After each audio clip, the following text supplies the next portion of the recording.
The United States has done 18 war games against China. And the most interesting thing is that in every single case, 18 in a row, the United States lost. There is no way we're going to win a war with Venezuela. Zionist spies were telling Americans working with them that they hated the United States and they were going to control the media and they were going to destroy the United States. Maybe they meant exactly what they were saying, and I believe that it's true. I believe that Donald Trump is owned and operated by the Jewish Zionisms, and anyone who doesn't see the genocide that's going on every single day in Israel and Lebanon and the West Bank and Gaza and Iran and Syria is either blind or stupid. Charlie Kirk was assassinated at the orders of Benjamin Netanyahu, and he was murdered by his own security details. And I'll give Stu Peters a credit. He absolutely nailed it. We were lied to about everything. It's where the United States Congress is totally controlled by Israel and by the Jewish Zionists as a result of the Christian Zionists believing this hocus pocus nonsense. Wait. Why should it be controversial? Okay, why is it we can't discuss? Why is it we can't? We're going to have some big changes. I haven't even mentioned the financial system. The financial system is going to blow up here shortly. And when it does, the guys who control the banking system believe they're going to seize all the assets. There'll be a bail-in, and they'll steal homes and the cars and the trophy wives and the money and the stocks from everybody. And in 2030, you will own nothing and you will owe nothing. But of course, that's the definition of a slave. When you look at the World Economic Forum, they're talking about we're going to turn everybody into slaves by 2030. Somebody has 10,000 videos of guys like Bill Gates and Alan Dershowitz and Larry Summers having sex with underage women. And those videos will never be allowed to be released. Hey, welcome back to the show. And joining us today is returning guest Bob Moriarty of 321gold.com. Bob, how you been? Very well. It's a beautiful, mild fall day here, and nobody started a war during the entire day. Well, that's good. Now, you're in southern France, right? I'm in the south of France, yes. Okay, so are you in like Provence, like that kind of area, or? I'm about 30 miles north of Spain, and I am right on the edge of the Basque area. But this area is beautiful. It's quiet. Lots of things to do. Good food. Rotten government. I hear you. Well, that's an area of Europe I'd love to visit one day. Haven't been yet. How about, if you could start off situating us as it relates to what's going on around the world and what you think is most germane to the audience? I think not necessarily the most germane to the audience, but perhaps the most important in a geopolitical point of view would be what's going on with Venezuela. Do you understand how the difference between being involved and being committed is like the difference between ham and eggs? How about you unpack that for us? Well, there is a difference between being involved and being committed. Now, in the case of ham and eggs, the chicken, she's involved. The pig, he's committed. And we have this situation in the Caribbean that I have no idea. Nobody has tried to explain it in a way that makes sense. I don't know why Donald Trump has decided Colombia and Venezuela are the enemy. The excuse supposedly was drugs, and then he turned around and gave a full pardon to one of the biggest drug dealers in Central American history, the former president of Honduras, who was serving a 45-year sentence. So it's not drugs, but here's the key. When you line all the ducks up in a row for the military, you're pretty much committed to doing something. I have read, and I have no idea if it's accurate, it could be an understatement. I have read that it costs $25 million a day to keep forces in the Caribbean. Now, here's the problem, and I spent 20 months in Vietnam. I was a combat pilot. I flew over 800 missions in combat. I don't understand what made Vietnam the enemy, and I certainly don't understand what made Venezuela the enemy. And the idea that the United States is going to go in there and kill Maduro, and somehow the rest of the country is going to get behind the United States as they steal all their oil, it's just not going to happen. I was, let me think, I was 13 years old in 1959, and Vice President Nixon made a goodwill trip to Venezuela. Do you have any idea of how the Venezuelan people greeted him? I presume rather well, more or less. That's what I would have thought. They didn't. They rioted, okay? And I realized at the age of 13, maybe we were not being told the whole truth. And the people of Central and South America hated the United States for its banana republic nonsense. And they're doing the same thing again. Now, can the United States kill a lot of Venezuelans? Absolutely can. Did you read in the last week where the Secretary of War said that the United States had run 18 war games against China? Are you familiar with that bit of news? Well, I'm familiar about war games having gone on, perhaps not in this particular case that you're referencing. Well, over a period of time, the United States has done 18 war games against China. And the most interesting thing is that in every single case, 18 in a row, the United States lost. Now, when I was going through flight training, we had to do some kind of sport on Saturday morning. And a friend of mine grabbed me and said, "We need to go box." And I said, "Look, I mean, look at this pretty face. You think I want somebody hitting that face? No, I'm not going to do that." He said, "No, we don't have to do anything. We can just watch." I said, "Really? I'm good at that." And then some ensign walked in and wanted to make decisions. And he said, "Okay, you and you, you and you, you and you, you and you, you and you, put gloves on. You're going to box." And I went, "Oh, shit. He's going to kill me." So Woody, that was the name of my friend, was putting these 16-ounce gloves on. And you couldn't hurt somebody with 16-ounce gloves, period. They were actually pretty hard to lift.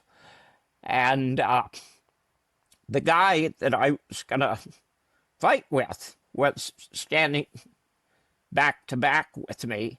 And he talked to the guy who was putting his gloves on and said, "How come that guy's wearing red trunks?" And the guy that was putting his gloves on said, "Oh, that was Marine Corps. That was somebody who just went through Marine Corps boot camp."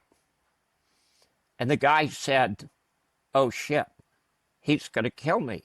And I realized he was more afraid than I was. So I boxed, and it was interesting, and luckily nobody ruined my pretty face. But the one thing I learned about boxing was if you went into a boxing match 18 times in a row and you got your ass kicked every single time, what would you do for the 19th? Definitely either not do it or reevaluate what I'm doing. Football, pick up swimming, pick up hockey, pick up anything other than boxing, because you're going to get your ass kicked. China is not the enemy of the United States. Russia is not the enemy of the United States. Iran is not the enemy of the United States. And while I may or may not like the government of those countries, I don't want to go to war against them because I've seen war. The idea of picking on Venezuela under this total BS nonsense that they're behind drugs coming into the United States. Colombia is, Honduras is, Ecuador is, Bolivia is, Mexico certainly is, Canada is to a certain extent. But of all the countries involved, Venezuela is one of the least. Fentanyl is not coming into the United States from Venezuela. Now, I argue in my books and in a lot of my writing that ordinary people with ordinary information can use facts and logic if they learn to ask the right questions. A lot of the interviews that I do, people hate the fact that I ask questions, but I'm trying to get people to think. How many engines were there on that first boat that was sunk on September 2nd? I don't know. 4. Okay. If a boat that's going to travel across 25 miles of open water from Venezuela to Trinidad and Tobago has 4 engines, and it's a 35 or 40-foot boat, what does that tell you about the economics of owning the boat? I mean, I presume that it's not going to go that far. I mean, you're constrained would be my hunch. Well, yeah, but why do you need 4 engines? That's like having 3 spare tires. Why do you need 3 spare tires? And the answer is you don't. I would be comfortable traveling 25 miles in open water with 2 engines or 3 engines. So can we accept that a 4-engine boat, it's a good chance that it's smuggling? Yeah, yeah. I mean, those engines probably cost $50,000 a piece, okay? And it's nice to have redundancy, but you don't need to have $200,000 worth of redundancy. Do you happen to remember how many people were on the boat? I don't. There were 11. 9 of the people were killed in the first strike, and the 2 survivors were clinging to the wreckage. It was a shipwreck at that point, and then there was a second attack that killed them. So if there are 11 people on the boat, and we've decided there's a good chance it was smuggling, what were they smuggling? Drugs. How many drug deals need 11 people? I wish I knew. I assume not very many. Yeah, none. Okay, if you're going to set up a drug deal and you're going to take drugs from point A to point B and you've got a good vessel to do it, you're in a boat. How many people do you need for the boat? Is ideally as little as possible. You don't need very many. Exactly. Why? Why do you need as little as possible? The less people, less of a footprint, less moving parts. Okay, yeah, money. Okay, got you. You got to pay all those guys. Okay. Now, would 11 people make you more secure? No. You need one guy driving the boat. You need another guy who's some kind of mechanic who's going to change fuel tanks and things. If you got 3 or 4 people, you've got a full load of drugs and people.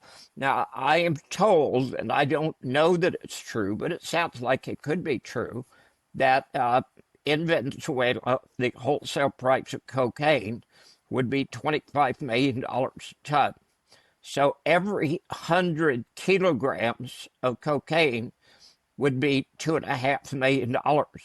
Now, let's presume these guys are fat and they weigh 100 kilos. What would you rather carry? If you're smuggling, would you rather carry 8 fat guys or 800 kilos of cocaine? The latter. You'd carry the cocaine. Okay. So we're told, okay, that the United States knows absolutely for certain they were smuggling drugs. And I can tell you, I was told the same thing in August 1964, that the Maddox and the Turner Joy were on a peaceful trip, just passing in open waters up by North Vietnam, and weren't doing anything to anybody. And that was the basis of the Gulf of Tonkin incident, okay, that led to the deaths of 58,000 Americans. We were lied to. And the admiral who was actually in charge of one of those ships, who was later captured, said the whole thing was made up. It wasn't true. Johnson needed an excuse for getting into the war, and there may have been PT boats out there, but there weren't any torpedoes fired. They had very nervous people on the radar. So if the United States lied in 1964, would they lie in 2025? And that's so obvious. There is nothing the United States is doing with Venezuela that's legal from a moral point of view or a legal point of view or even a combat point of view. They've got 2.5 million people in the militia. We had at one point, I think, 558,000 people in Vietnam. There were 3.5 million Americans who served over the course of the war. And very few people understand this, but in terms of the size of the Marine Corps, in the terms of casualties, and terms of killed, Vietnam was a bigger war for the Marine Corps than World War II was. Okay, now that actually surprised me, and I went through it. There is no way we're going to win a war with Venezuela.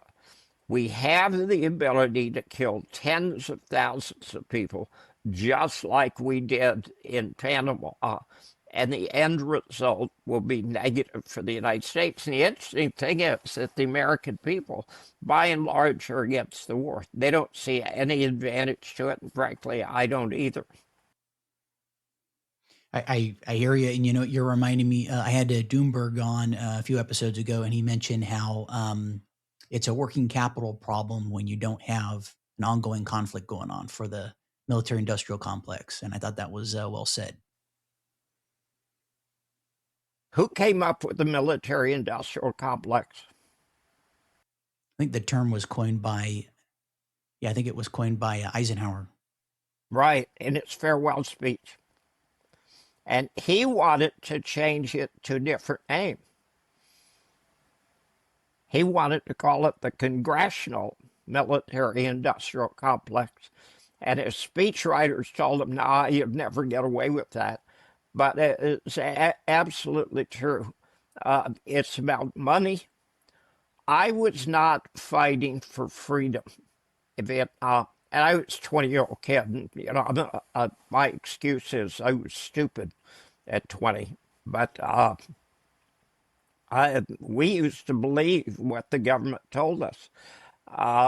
This is about more money for the military-industrial complex. And the fact of the matter is the CIA and Northrop and Grumman and Boeing pretty much run the economy of the United States, and they have driven it straight into the ground, and they have bankrupted the United States.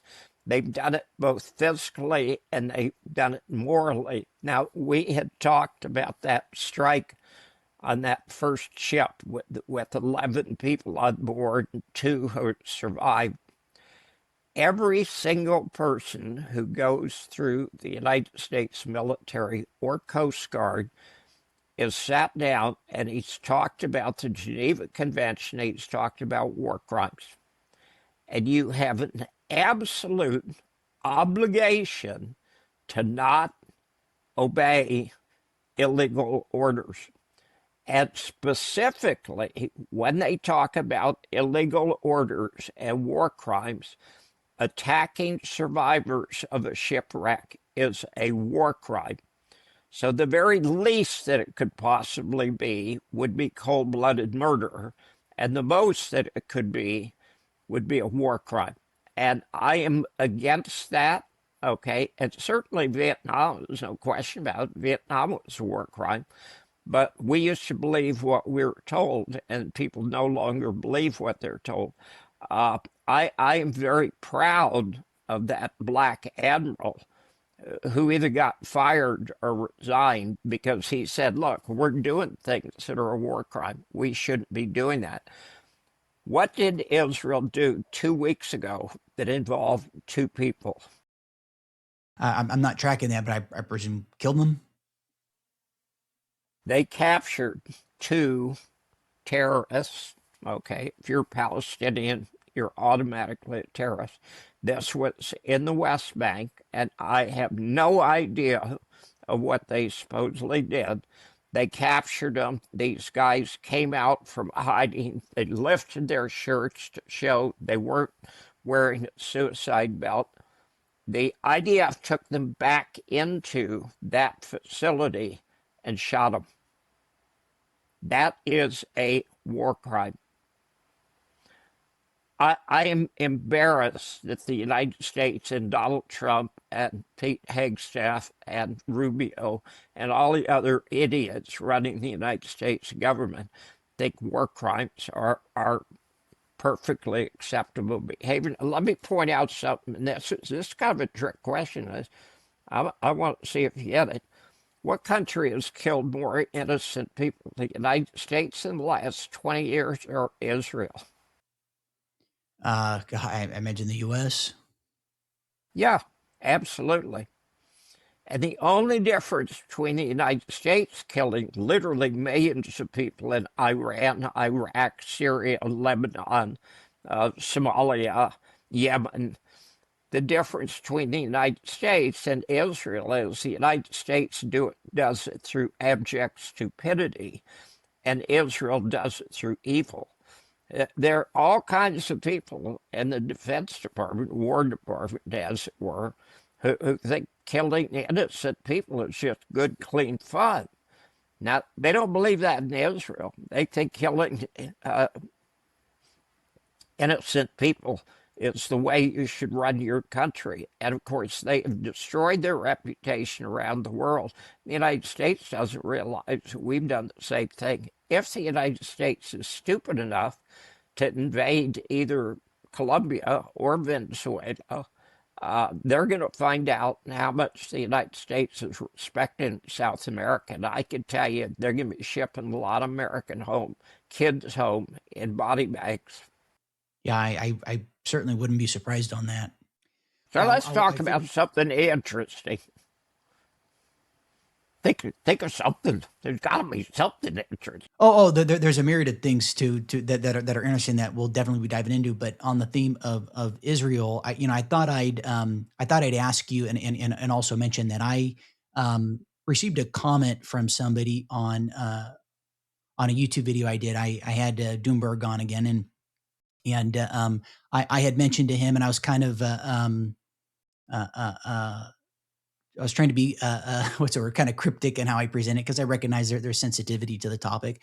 But I mentioned how some argue that Trump is obviously not with with the global. He's at odds with the globalist WEF crowd. But I also brought up indirectly that some argue that he's part of another globalist crowd that is a faction at odds with the WEF. Maybe some might say no, they're in cahoots as grand theater. But how I respond to that person, I want you to correct me if my mental model of this is off. In your opinion, I said, Trump is part of a global clique or global faction. It's called Zionism. And they may not be as overt as the World Economic Forum in this, unified fill in the blank regime, control of the world. But with Zionism, I think I see them with big tech, a lot of people in banking, media, particularly not just everybody in Zionism, but the leadership in that. I see as a clique, as a kind of a globalist faction pursuing their own agendas. Do you think I'm off on that? Do you think I need to tweak my analysis? I'd like to hear your opinion on that comment. Okay, well, let me raise an important question first of all. Zionism is most closely associated with what religion? Judaism. Really? But there's Christians in it too, so I'll also mention that as well. There are Christians. There's other groups. It's more than just a religion. Okay, when did Jewish Zionism start? I believe late turn of the 20th century, like late 1800s. Right, absolutely correct. When did Christian Zionism start? I don't have the exact date, but I imagine within the past handful of decades, it's just gradually kind of taken root. How about 1830? Christian Zionism is far older than Jewish Zionism. And while some of the things both factions agree on, the end result is an absolute conflict. The Christian Zionists believe that the Messiah is going to come back, that the Jews have to come back to Jerusalem, the Messiah is going to come back, and all of the good Christian Zionists are going to get transported up to be with God, and everybody else gets zapped, including all of the Jews. The Jewish Zionists believe the Jews have to go back to Jerusalem. The Messiah will come back, and the Jews will rule the world. And all the Christians and everybody who's not Jewish gets to be their servants. Now, there is this basic conflict between those two ideas. Let me read something to you. Do you remember the dancing Israelis from 9/11? Yes, I do. Okay, I'm going to read something that's quite interesting. Okay, the FBI presence at Urban Moving Systems search drew the attention of the local media and was later reported on both television and in the local press.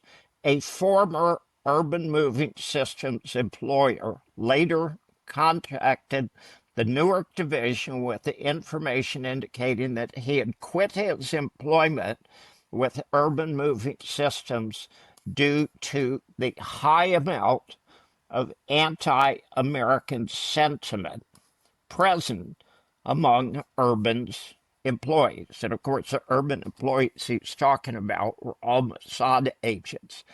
The former employee stated that an Israeli employee of Urban had even once remarked, "Give us 20 years and we'll take over your media and destroy your country."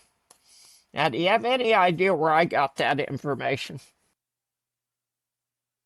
That's from the FBI report on the dancing Israelis on 9/11 who were arrested on the day in a vehicle with indications of explosives and cash in their socks and passports and ready to escape to Israel.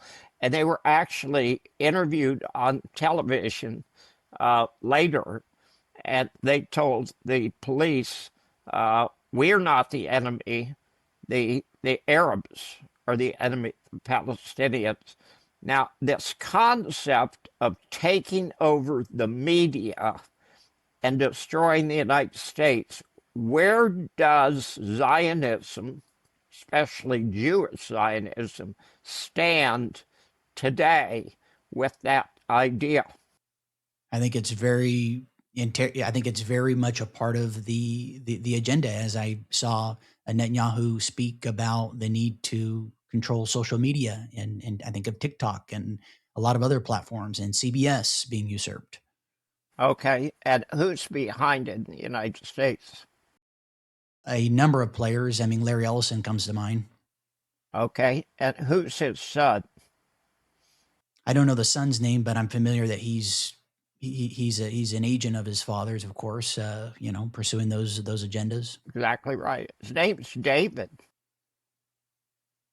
Okay, and they are dual nationals and filthy rich, and they are taking over the media in the United States, and you can absolutely guarantee it is going to be slanted, and they're going to step on everyone who steps out of line, including Candace Owens and anyone else who speaks up.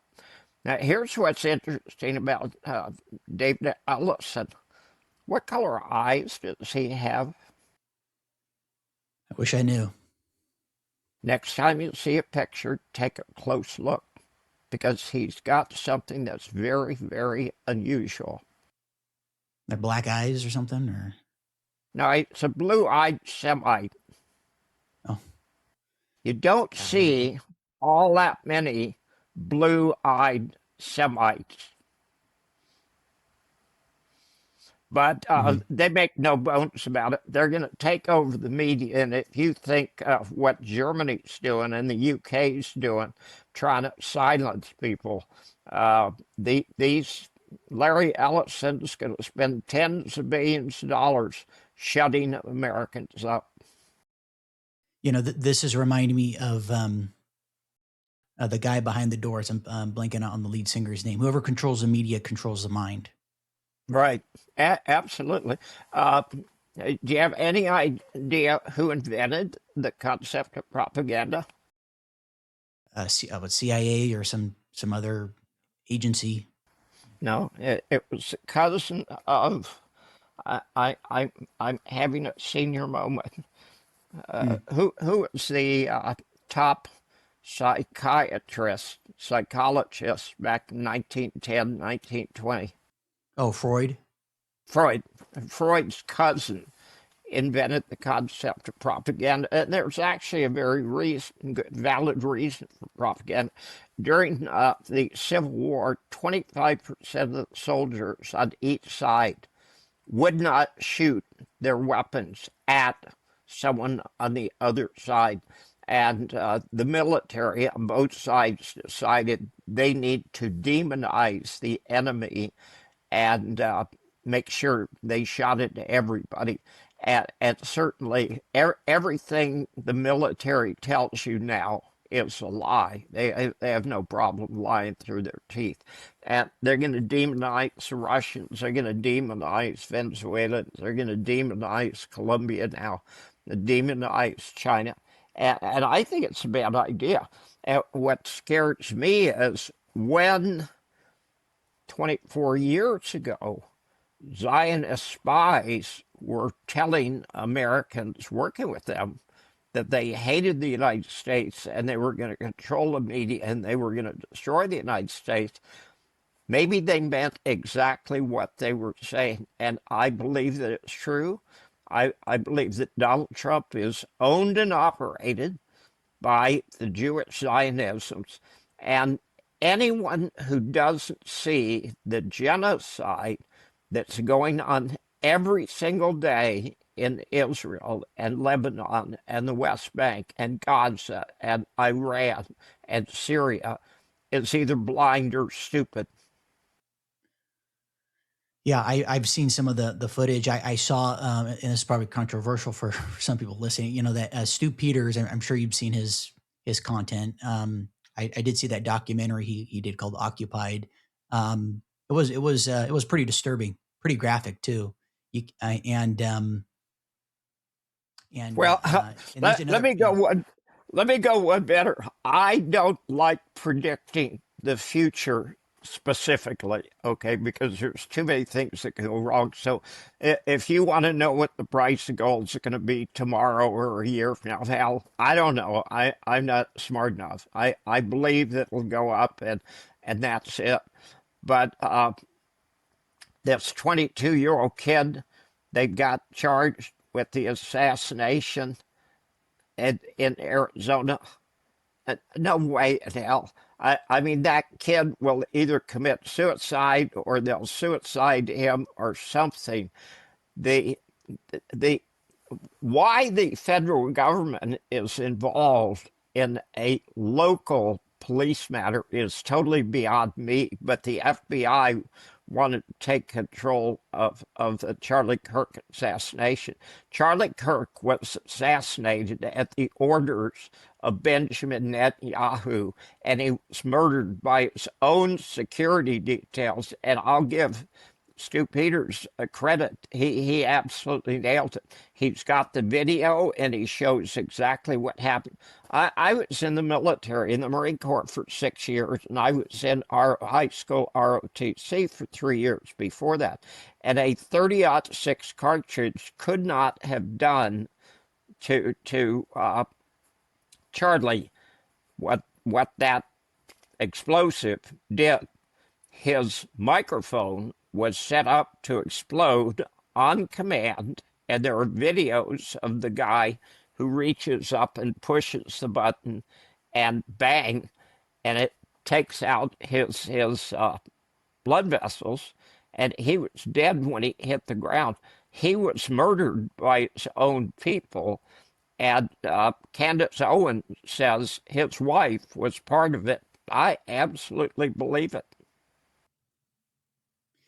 I wouldn't be surprised. There's a lot of things that are just weird, from the, depiction of her. I mean, clearly, having her soliciting somebody to record her at her husband's casket, running her fingers, across his body, the fireworks display, just there's other things. There's talk of trafficking history, and then her parents' involvement with with Netanyahu's government, and just a number of things, and just the way it's presented. And there's just something off about it.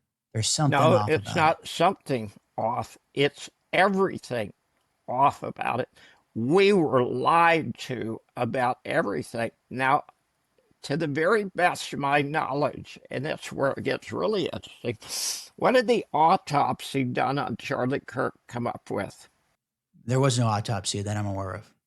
It is required in Arizona for victims of murder, of even suspected murder. And to the very best of my knowledge, there has been no autopsy. And if there was an autopsy, it would show he was not shot by a 30-06 caliber rifle. He was absolutely murdered, and I absolutely believe Benjamin Netanyahu was behind it. Now, Charlie Kirk's wife is a really bad actress. She's a pretty girl, give her credit, nice boobs, bad actress, okay? She's just fake in everything she does. Netanyahu, on the other hand, is the most polished, perfected liar in world history. He can lie about anything. And the only way you ever know that he's lying is that he's got his mouth open. There was a aircraft that took off from Arizona within minutes of the assassination, and it was owned and operated by a Jewish billionaire. And they turned the transponder off, and nobody knows where they went for a few minutes, okay? But that assassination was not only done right in front of people, everything that they did, it was obvious.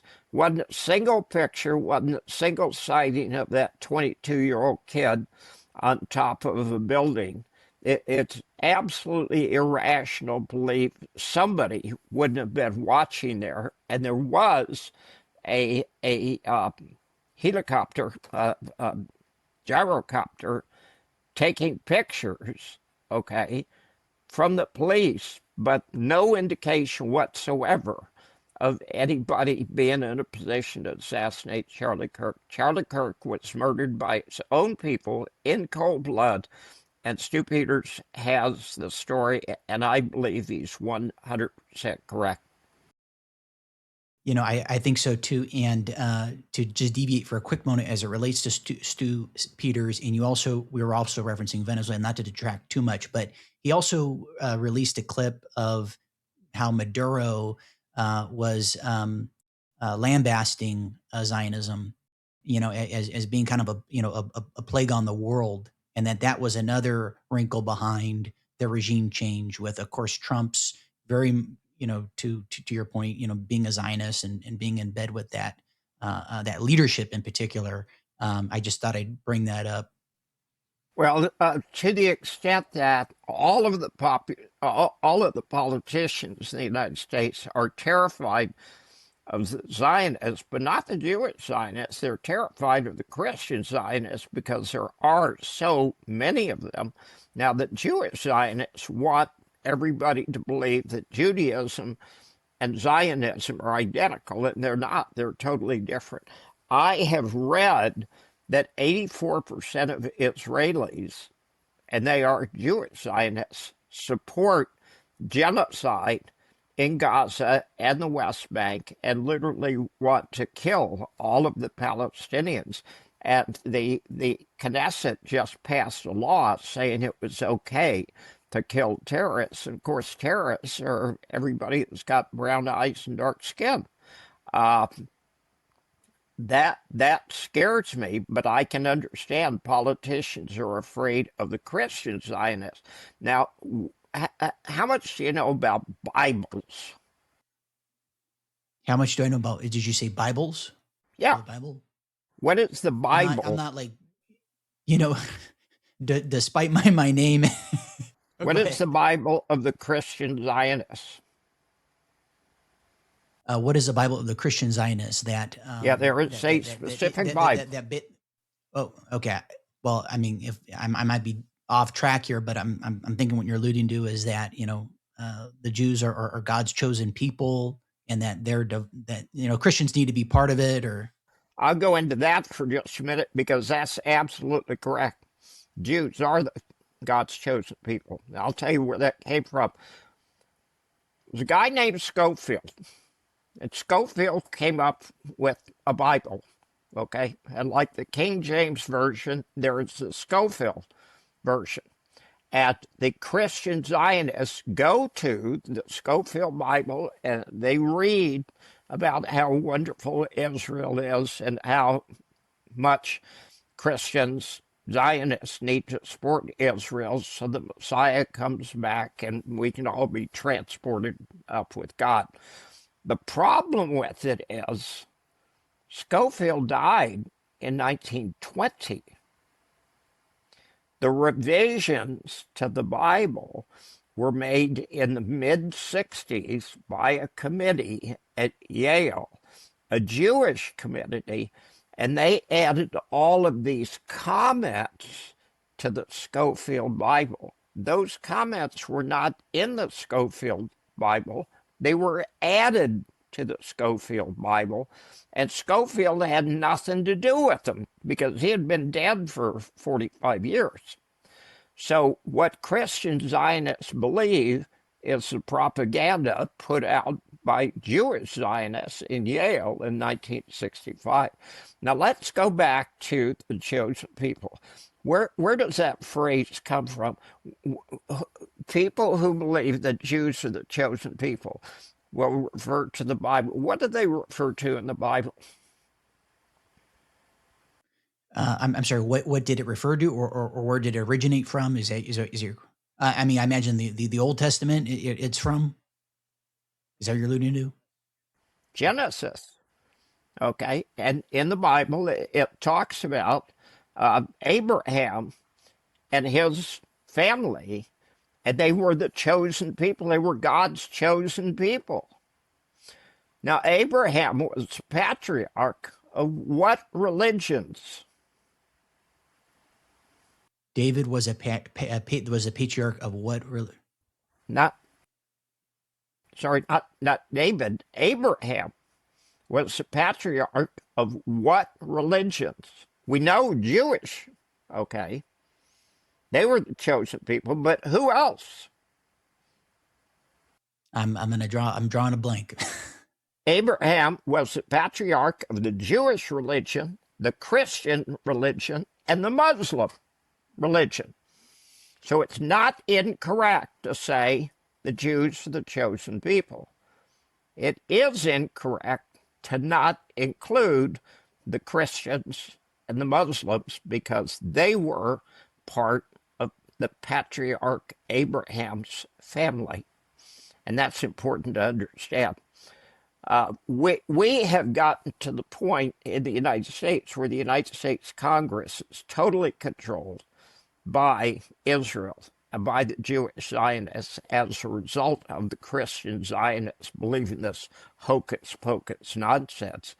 And the fact of the matter is they control the United States. They pretty much control Canada. They control Europe. They control Australia. They control New Zealand. And they would like to control the world. Now, one of the things that I learned in Vietnam is there are limits to power. And the Zionists don't understand this. And they've been trying to control the world for 2,000 years, and they fail every single time. This is going to get ugly, and this is going to get bloody, but they have revealed what is in their soul. And the fact is, their only connection to religion is they worship Satan. Okay, now I do not believe in any specific God. But Israel has convinced me there is a Satan, and he is worshipped by a lot of people, and it's evil. Yeah, this is a very fascinating topic, and a topic that I have been very cognizant of the sensitivity and controversial nature of it, and so I've kind of gradually Wait. Why should it be controversial? Okay, why is it we can't discuss the Holocaust? Why is it we can't question it? Do we have to believe everything we're told by people? Lying is part of the Jewish religion. They have a special prayer that they stand up for at Yom Kippur, and it absolves them from all the lies and all the oaths they may take over the next year. I'm not saying Jews are liars because they're liars. They're liars because it's part of their religion. When you see what the people in Israel are saying, what the IDF says, what Alan Dershowitz says, what Rubio says, these people lie about everything. It's just absolutely amazing. They believe the more you lie, the more successful you'll be. And while that may work in business, lying, cheating, and stealing may make you successful in business, it destroys you as a civilization. I mean, anybody looks at Israel and said, gee, I would really like those guys to run my country. Okay, they know how to sort things out. Them shooting unarmed prisoners, them shooting old ladies carrying white flags, them shooting kids playing on a beach, that's just evil, okay? Now, is it catchy? Yeah, there's 7,000 people have been arrested in the UK for holding signs up saying they support Palestine. Really? Okay, that's amazing.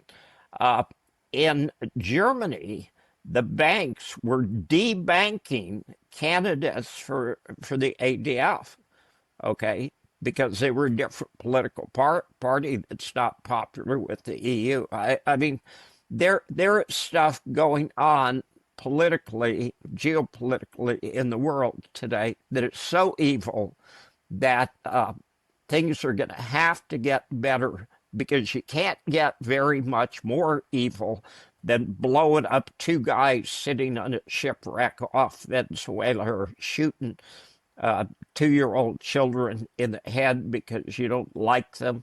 We're going to have some big changes. I haven't even mentioned the financial system. The financial system is going to blow up here shortly, and when it does, the guys who control the banking system believe they're going to seize all the assets. There'll be a bail-in, and they'll steal homes and the cars and the trophy wives and the money and the stocks from everybody. And in 2030, you will own nothing and you will owe nothing. But of course, that's the definition of a slave. When you look at the World Economic Forum, they're talking about we're going to turn everybody into slaves by 2030. And I'm going to tell you, they don't have a chance in hell of doing it. They've been trying to do it for 2,000 years. It hasn't worked in 2,000 years, and it's going to fail. Can you elaborate on that 2,000 years and this click that you are referencing? I think I know what you're alluding to, but I don't want to speak for you. If you can kind of elucidate that. The Talmud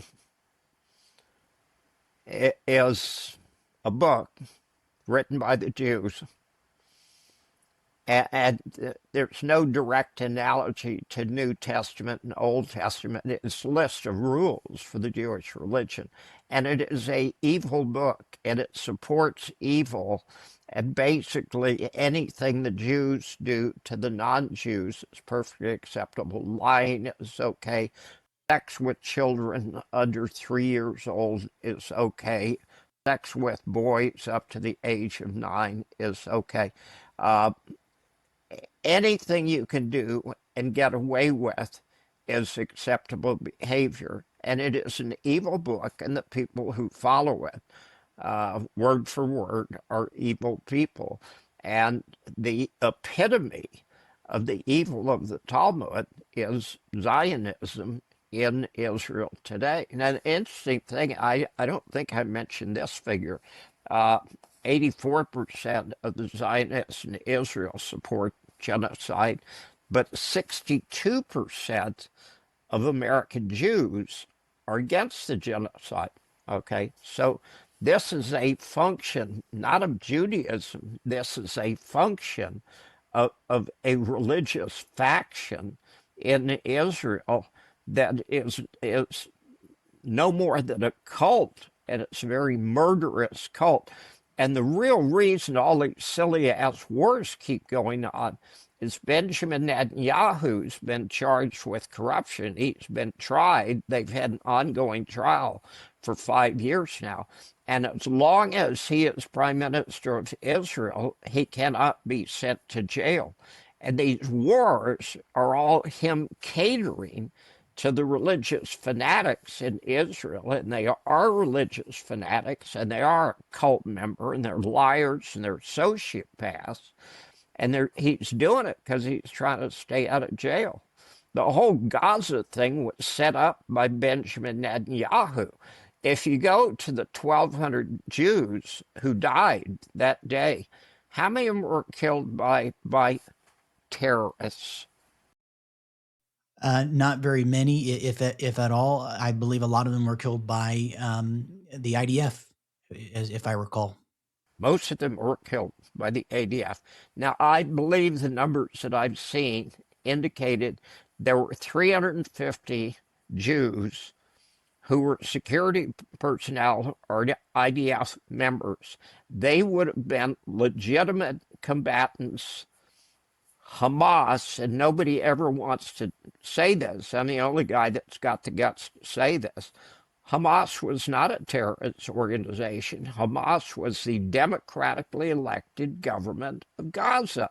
And they had all the right under international law to reject the open-air prison they were held in, and they had a right to fight back against the real terrorists, and the real terrorists are Israel.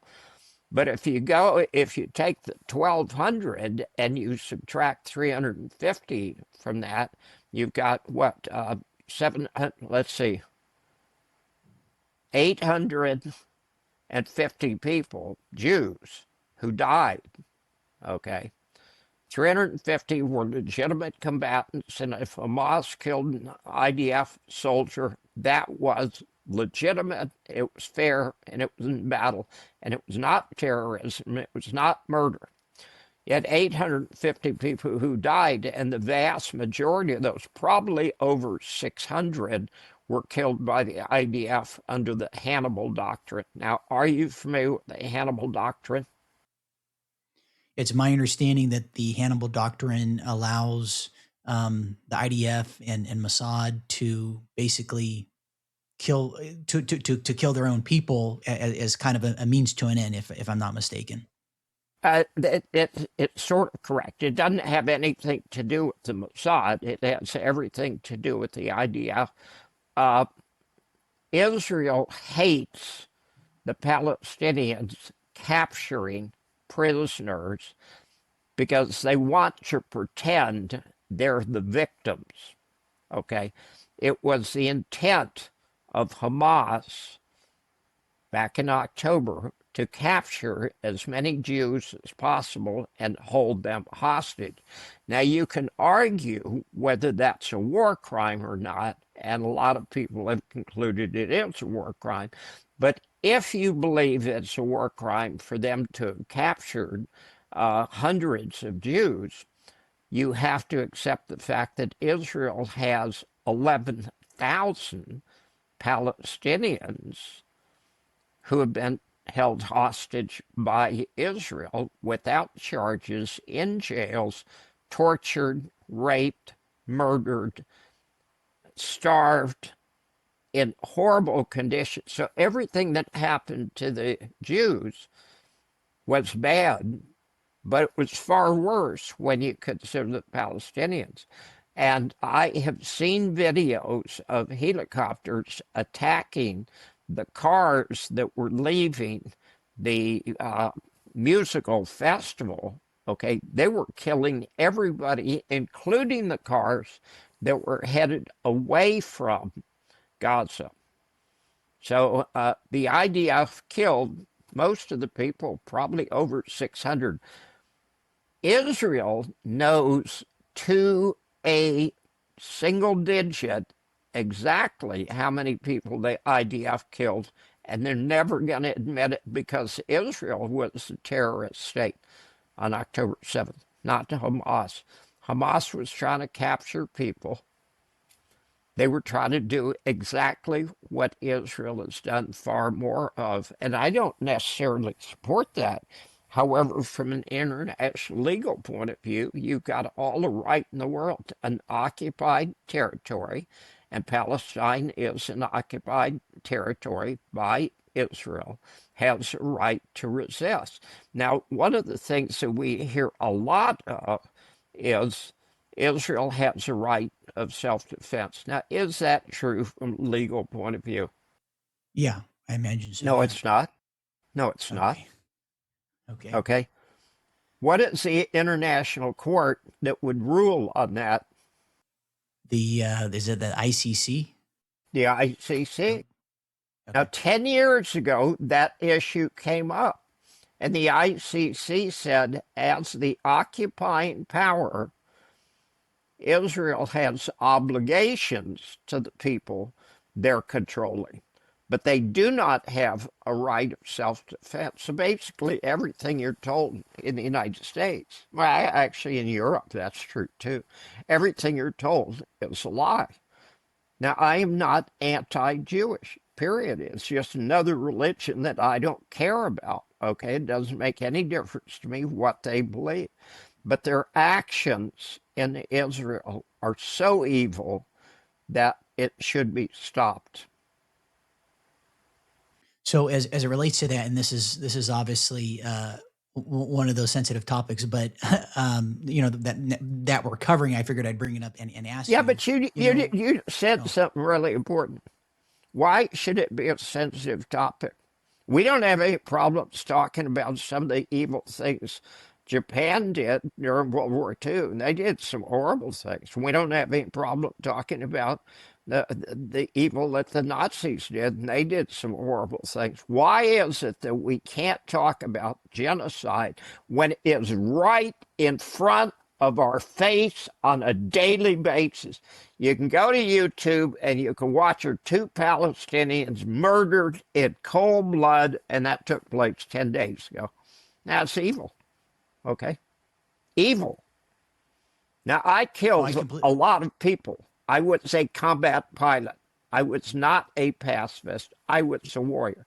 And I believed that I was defending my country. We didn't kill women and children. You don't kill women and children because they're not combatants, first of all, and you're wasting bullets, second of all. But there is a difference between killing people and cold-blooded murder. And what Israel is doing on a daily basis is cold-blooded murder. They're starving people in Gaza. There are people freezing in Gaza.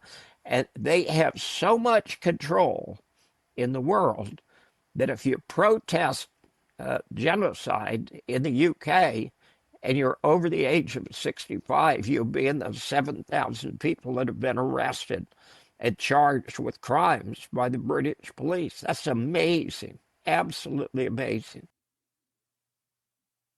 Yeah, no, I completely agree with you with respect to what's going on. It is 100% a genocide. There's a number of nefarious things going on, and I do think the leadership in that Zionist cabal is quite frankly evil, for lack of a better word. No, Why I'm no, referencing. no, no, no. 84% of Israelis agree with it. Now, are the leaders sociopaths? Absolutely. Benjamin Netanyahu, no question whatsoever. 84% are sociopaths. Okay? Those are not innocent civilians. Those are people who advocate, support. The government in Israel actually arrested some of the IDF soldiers for rape that they had posted in a video on YouTube. They arrested them, and what did the Israeli population do? They I don't know. rioted, they Was broke into the prison, and they insisted those people be released. Okay, so while Benjamin Netanyahu and Ben Gvir and most of the leadership, those people are absolute sociopaths, 84% of the Israeli population are sociopaths. I mean, they want to fight a nuclear war against Iran, and Iran does not have a nuclear weapons program. How do we know that? just through I presume through the rhetoric that we hear that's No, no, no, part of the no. agenda. We know the status of Iran's nuclear program because we have 18 intelligence agencies, and on multiple occasions they have come out and said, "Oh, by the way, this bullshit about a nuclear weapons program in Iran doesn't exist." Okay, there's no rational reason for them to do it. Tulsi Gabbard said back in March or April, she came out and said, "Oh, by the way, the intelligence assessment of the United States intelligence agencies is that Iran has no nuclear weapons program, period." And of course, Trump had an absolute fit, wanted to fire her because she had told the truth. It's nice. I mean, every once in a while you get a guy like Thomas Massey or Tulsi Gabbard who actually tells the truth. It's, you have 535 people and you've got two or three people in the legislature and the Senate who tell the truth now and again. Well, and of course, they are lambasted and the recipient of vitriol and I presume other means of war and lawfare waged at them. Well, here's what's interesting. When they could control the narrative, they could get away with it. We went to Vietnam because all of the guys that I went through boot camp with, all of the guys that I went through flight training, believed what the government told us. And we were lied to. Okay. Uh, Now the government lies. Most Americans are against the United States' involvement in a war with Venezuela because they realize, hey, wait a minute, nobody's justified in a war with Venezuela. Now Trump wants to include Colombia too because Colombia told him he was full of shit. Uh, we have a criminal establishment in charge of the United States, and they're going to fail. We know this is the end of the American empire. We know the debt-based system of the West is collapsing, and I don't know what we're going to have in a year or 2 or 5 or 10 years. I know the corruption and the cheating and the lying and the stealing is going to end just because it's intolerable. Yeah, it seems, collecting my thoughts here, deep politics and the various factions. I'm sure maybe not some of the audience that's consistently watching, they're hearing this ad nauseum, but just it's so entrenched, and it's they're not even part of the they're out there, unelected, individuals that are spearheading their own agendas, and they are the actors behind. Wait a minute. Yes. I didn't know we were talking about the EU. When the voters in France or the UK or Germany vote for their representative to the EU, who makes the rules? And this is going to surprise you. The representatives that are elected to the EU do not make the rules. They don't vote on anything. Okay? All of the people at the top are appointed. They're not elected. Now, that's absolutely amazing, but the EU is run by a bunch of unelected idiots. At least in the United States, we elect the idiots. In the EU, they don't even bother electing them. They appoint them. Yeah, it seems a lot of the stuff in that I'm hearing about over in the UK and France, Germany, and some of these other countries is so obviously erroneous that it's clearly by design, or you've got provocateurs, you've got agents that are intentionally trying to induce civil war. At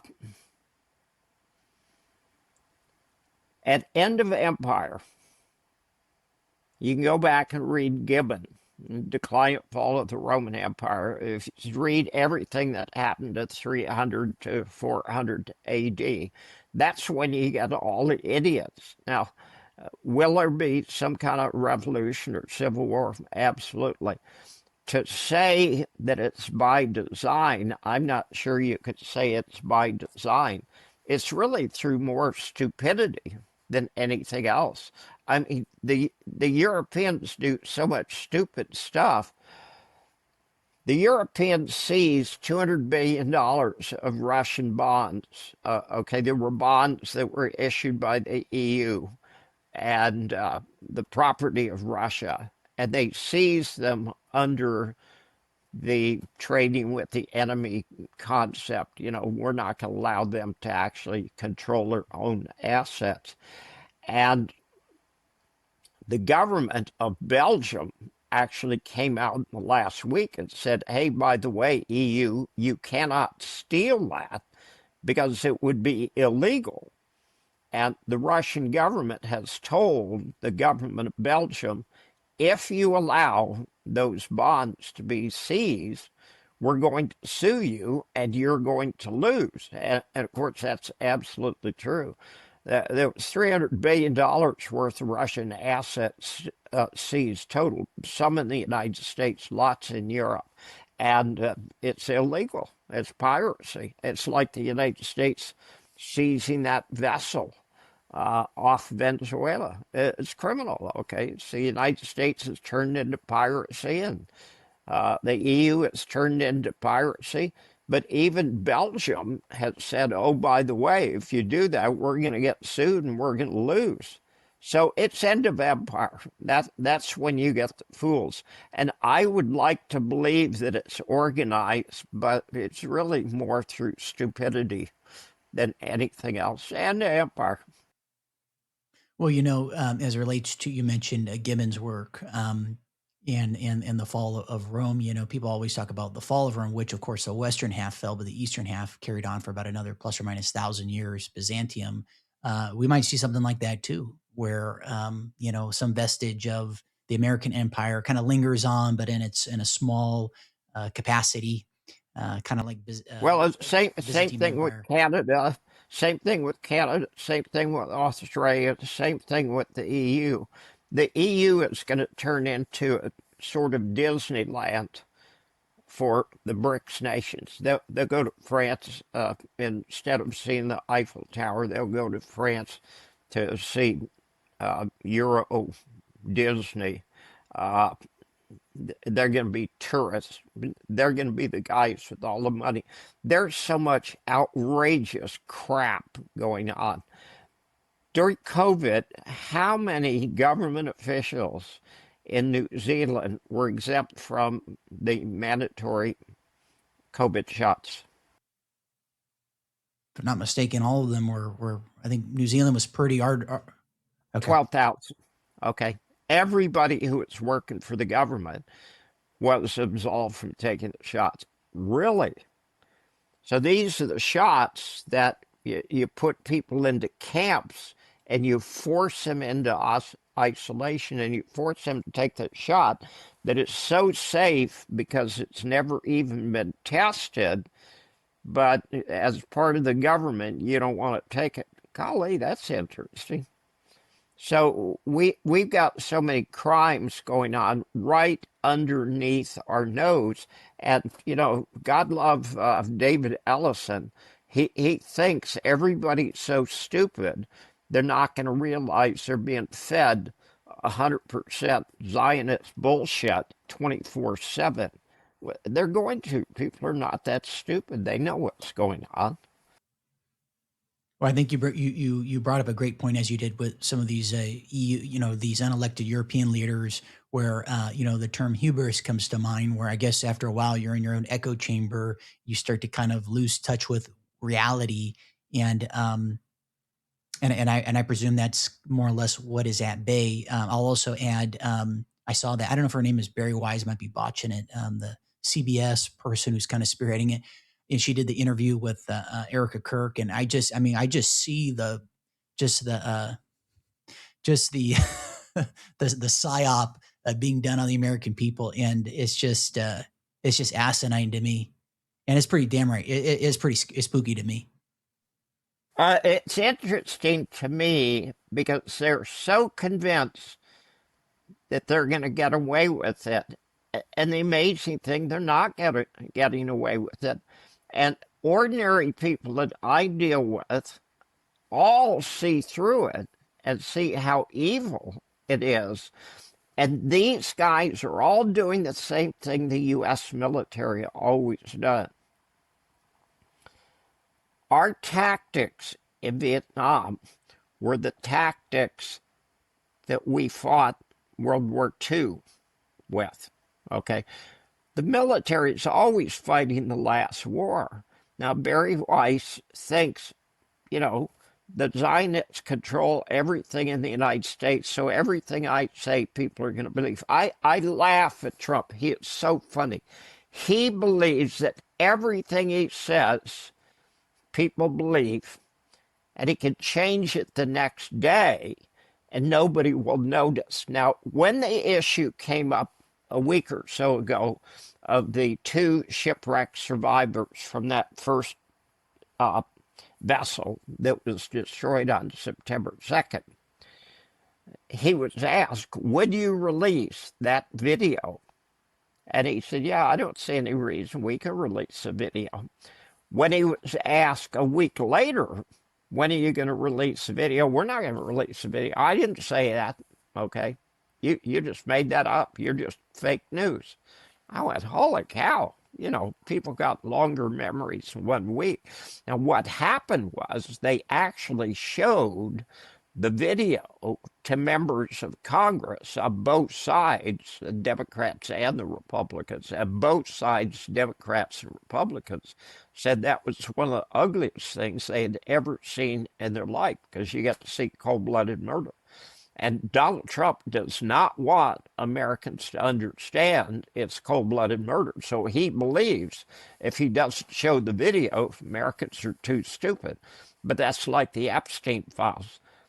Epstein and Donald Trump were asshole buddies for years.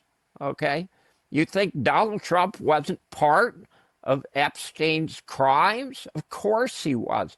There's a video with Donald Trump talking about 12-year-old girls are too young for sex. Now, 13-year-olds, on the other hand, they're old enough for sex. And I'm going, God, that's sick. Okay, that is a pedophile speaking. That is evil speaking. And he thinks nobody's going to understand that he was asshole buddies with Epstein for years and years and years. If Epstein was prostituting hundreds of young women, Trump knew all about it. If he didn't participate, he still knew about it. And he didn't do anything to stop it. Well, and I presume a number of other very prominent people, whether they're in the government, King of England, the current King of England, and many other people, entertainment, finance, who were either in on it. I'm not saying King Charles was, but or were aware of it. And I think of Andrew, right? How he's been stripped of his titles, and he's been relegated to his, I think it's like a 20,000 square foot or whatever, I don't know, state or something like that. It is just asinine how people are able to get away with this shit. Well, here's the deal, and I will try to think of the name. There is a woman who wrote a book about the FBI and the CIA and the Mossad using sex traps so they could blackmail people. Hoover did the same thing. Hoover had tapes and records on everybody in Washington because he could control it. Epstein was confirmed Zionist. He was a Mossad agent. He was working for Israel. The CIA and the FBI were absolutely part of it. They allowed him to do it. Somebody has 10,000 videos of guys like Bill Gates and Alan Dershowitz and Larry Summers having sex with underage women. And those videos will never be allowed to be released. Now, ostensibly, because they're trying to protect the victims, and of course that's bullshit. They're trying to protect the hundreds of very top people, including John Roberts, okay, who were part and parcel of Epstein's evil. And it was done deliberately, and there was a very rational reason for it. The United States has done that kind of blackmail before. The UK does that kind of blackmail before. Germany does that kind of blackmail before. But the guys who are really experts at it are Israel. Yeah, that's such a fascinating world to dive into. You're having me think of the thought that Kash Patel's girlfriend is a honeypot. Good chance that's true. I am very interested in what happens with Candace Owens. And she claims, and of course I have no idea if she has proof of this or not, she claims that she has been notified by a French official that Macron intends to assassinate her. And there's certainly a good chance that that is true. The amazing thing is that Macron and Bridget have sued Candace Owens for saying Brigitte was born a male. And of course, a DNA test, you could complete the test in 5 minutes and see how many chromosomes there are. Prove it one way or another. We've got an interesting situation. And certainly, we had an American president who was in office who referred to his wife as Mike. So I think we've had our first queer president, and I think we've had our first transvestite in the White House, and if France is doing the same thing, it wouldn't particularly surprise me. Yeah, when I first saw that, I thought to myself, I'm not surprised, and especially and also I will also add that I've also seen people, some of whom I admire, lambast Candace and frame her as this out there cuckoo la la land, when a lot of these people who hold this position are totally unaware of the nature, and I'm not going to pretend or posture myself as somebody who knows it all. I clearly don't. That's why I'm doing the show, and I'm learning, I'm iterating, changing my mental models as I need to. But I like to think that I have a little bit more of an understanding than your average Joe walking down the street as it relates to what's going on. And particularly what I'm getting at are some of these cliques that exist in the bizarre shit that they're into, and their ability to kill people, to do drugs, and a myriad of other things. And so, if you have people like that running around the world, then it shouldn't come as a surprise to those informed that you would have Macron and his group try and take her out. I wouldn't be surprised. Well, if he does, he should talk to the Israelis. They're masters at assassination. Israel has assassinated more people than every other country in the world combined.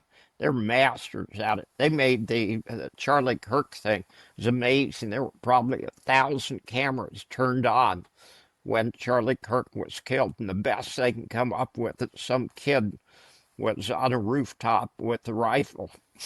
I don't think so. But 100%.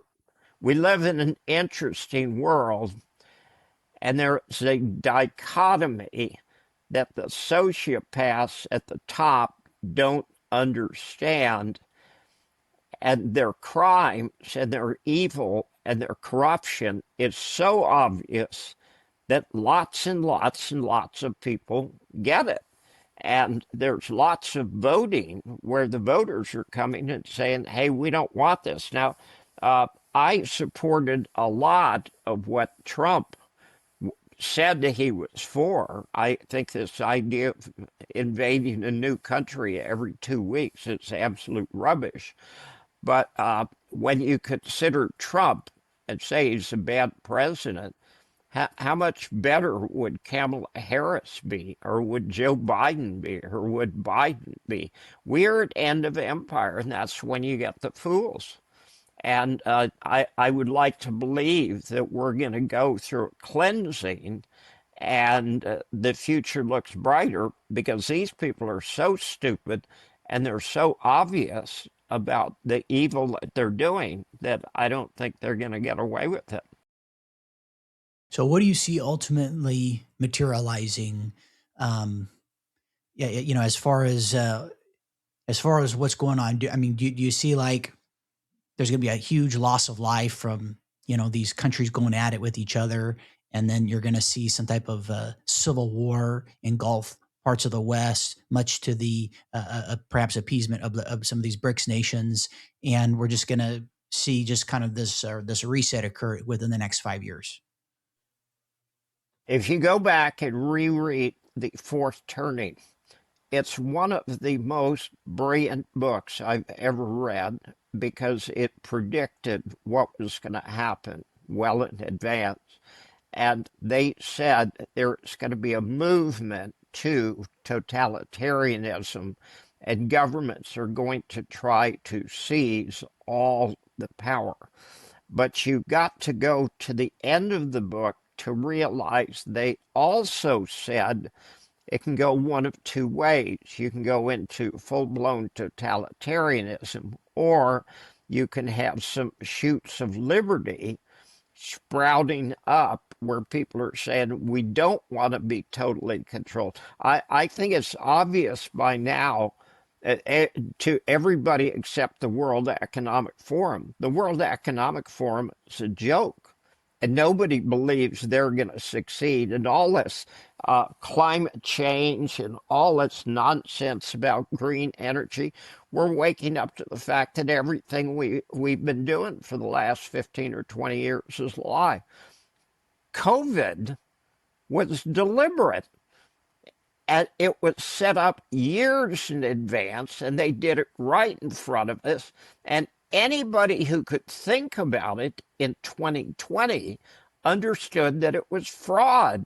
And I said it was fraud. And I said they will never have a vaccine that actually works because you can't. Viruses mutate. And you can go back, and I wrote 10 or 15 articles about COVID, and I was absolute about it. I had somebody contact me who designed masks, and he contacted me. He gave me a bunch of reasons why the mask couldn't possibly work. And sure enough, I posted the piece, and I had doctors tell me, yeah, of course they work. And I said, well, you need to get in touch with my buddy because he designs masks, and he says they can't possibly work. But what we did to children for a couple of years was catastrophic because that's such an important part of their socialization that was taken away from them. We're going to be paying for the penalties of COVID for years. And quite bluntly, they're still giving the goddamn shots away. And we know the shots don't work. And we know that shots can kill you.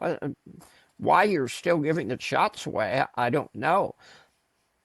You get some guys like Robert F. Kennedy who's come out and said, oh, by the way, you know, these 72 vaccines that we require of children, we're taking autism from 1 in 33,000 to 1 in 330 people. Okay, we are creating this. This is something we're doing to ourselves. Absolutely correct. The green shoots are sprouting, and there's a lot of guys like Doomberg. I've got a lot of respect for him. He's a very bright guy, and he's very outspoken, and I think he's correct. And I think the alternative media has 10 times more credibility than the mainstream media, who just come out same lies every day. Yeah, I find it comical when I look at some of the major food groups in the media industry, you know, these legacy ones, and just the information that they put out there that is just misleading. I just yeah, it's cuckoo la la land. Well, I also thought I'd add, and if you need to go, of course, let me know. I had James Corbett on recently, and I asked him directly. I said, because we were talking about, you know, kinetics, potential kinetic stuff going on, and he's over in the Asian Pacific Theater right currently. And I asked him from a scale of 1 to 10, what's the likelihood of you know, China and the U.S. going toe to toe, so to speak. And he says 7 or 8 out of 10 within the next 5 years. That's how elevated it is. So it does seem the thermostat has been increased there as well. Yeah, but here's what's beautiful. We know how it's going to end. We already know. Now, I try to break things down to the simplest possible way. China is not the enemy of the United States. Do I agree with everything the Chinese government does? No. Do I want to live there? No. Do they steal things from the United States? Yeah. However, we gave them our entire manufacturing capacity because the tax laws in the United States made it cheaper to hire Chinese than to hire Americans. We've destroyed our economy, and it wasn't the Chinese who did it to us. It was the United States government who did it to us. And yeah, there's a good chance there could be a war, but if there's a war, we're going to lose. Now, having been in a war, I don't like participating in wars that you're going to lose. Russia's not the enemy. Russia didn't do anything to us. Russia wasn't the aggressor in Ukraine. The United States was. We know that, and we were told by 20 very competent people, do not bring Ukraine into NATO. If you do, the Russians will respond. So, big surprise. Okay, we try to bring Ukraine into NATO, and Russia responded. Well, the kill ratio in Ukraine is about 15 to 1. Okay, I have seen credible information that somewhere around 1.7 million Ukrainians have either died or disappeared through desertion. And there's an excellent chance that we could have killed hundreds of thousands of Russians. And we're not going to win that war. And anybody who ever spent 2 days in combat would understand right from the get-go, we couldn't possibly win a war against Russia. Russia is not weaker. Russia is stronger. And the EU is collapsing because of the stupidity of the sanctions. There are going to be people freeze in Ukraine. There are going to be more civilians freeze in Ukraine this year because of the Ukrainian attacks on Russian energy, and the Russians got tired of it. So that they have destroyed the electrical system in Ukraine. A lot of people are going to freeze. And I'm against that. I don't have anything against Ukrainians. I don't want them dying, especially dying for nothing. Especially Ukraine was the most corrupt country in Europe prior to the war. And now it's coming out. Oh, by the way, CBS News reported Zelensky was stealing $50 million a month. And the amazing thing to me is, if you have the ability to steal, isn't there some kind of upper limit? Do you have to steal 50 billion? Why don't you just stop? How much money does Zelensky need in Miami or the United States or South Africa or the Middle East? So we supported a corrupt government under absolute false pretenses, and it turned around and bit us on the ass. And I'm still trying to figure out what the position of the United States is, because we're still shipping money to Ukraine. Yeah, I just think it's really sad when you look at some of the images and when you read about what's going on, whether it's the organ harvesting or just how many young men have been killed, how many people have been displaced, and it's and you've got Larry Fink and all these other characters out over there pursuing their own initiatives.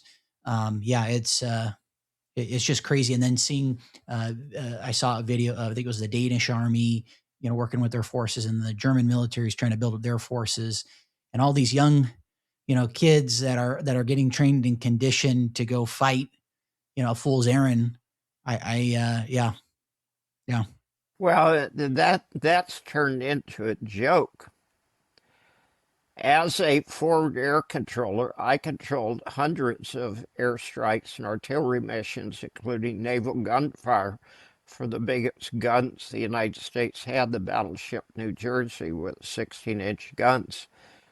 The equipment that the Russians have and the Chinese have and the Iranians have is far superior to the weapons that Ukraine has, or Germany, or Britain, or Israel, or the United States. And, some things, I was flying the F-4 when I was 20. I am qualified to talk about fighters in combat, and I can tell you the F-35 is a total piece of shit, okay? It's the most expensive procurement program in U.S. military history, and it doesn't work. It's a piece of shit aircraft. You're reminding me of some of these high-end cars that people drive, these SUVs that are, depicted as luxury, but yet they are permeated with vehicle issues. So it almost sounds like this is the Range Rover of. Yeah, you just raised a really good point. There's a lot of stuff going on now that basically nothing works anymore. Okay, the high-end SUVs literally are made of crap. It's poor design, poor management, and poor support. And it's across the board. And you have to go back to decline and fall of the Roman Empire to get some concept. Now, I do have to leave. Yeah, absolutely. Absolutely. Well, Bob, how can people learn more about you and get in touch with you? They should go to Amazon and put my name in, and I have a number. I think I've got 10 or 11 books there. I've got finance books. I've got an autobiographical book about my time in the military, and another one about flying small airplanes all over the world. And I'm an interesting writer. There are people who are better writers, but I don't know anybody who has covered as many different subjects. And I've got a free website, 3to1gold.com, and we're trying to educate people. I mean, I've been preaching for years to buy silver. Silver hit a high of, let me think, $64.66 on Friday.